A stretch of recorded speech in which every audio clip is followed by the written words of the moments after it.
ஓம் சாய்ராம். கபர் diary 27/1/1912. மதம் மாறிய இப்ராஹிம். நான் அதிகாலை விழித்தெழுந்தேன், வழிபாடு செய்தேன், காக்கட்டாகத்தியில் பங்கேற்றேன். மசூதிக்கு சாயிபாபா ஒரு வார்த்தை கூட சொல்லாமல் அமைதியாக செல்லவில்லை. எனினும் அவர் அதிகமாகவும் எதுவும் சொல்லவில்லை.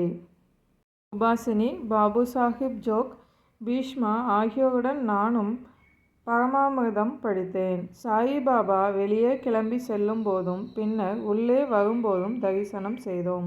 மதிய ஆரத்தி எளிதாக கழிந்தது. அதன் பின்னர் வழக்கம் போல் நாங்கள் உணவை உட்கொண்டோம்.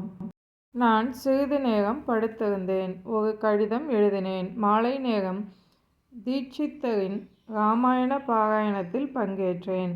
மாலை நேர உலாவின் போது சாயிபாபாவை தரிசித்தோம். மிகவும் கண்டிப்பான மனநிலையில் அவர் காணப்பட்ட போதும் இனிமையாக பேசினார்.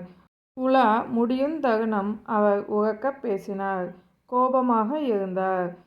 இருட்டிய பின்னர் அவர் இன்னும் உரத்து பேசினார் என்றும் மதம் மாறிய இப்ராஹிம் கிண்டுக்கருகில் சுவர் வெடிப்பில் கையை வைத்தபடி நின்று கொண்டிருந்த காரணத்தால் தமது கோபத்தை ஒரு கண்காட்சியாக்கும் நிகழ்ச்சியாக்கினார் என்றும் எனக்கு கூறினார்.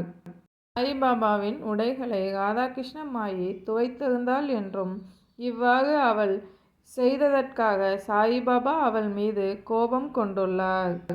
ஓம் சாய்ராம். சாயின் வார்த்தைகள் மீது நம்பிக்கை வைப்போம்.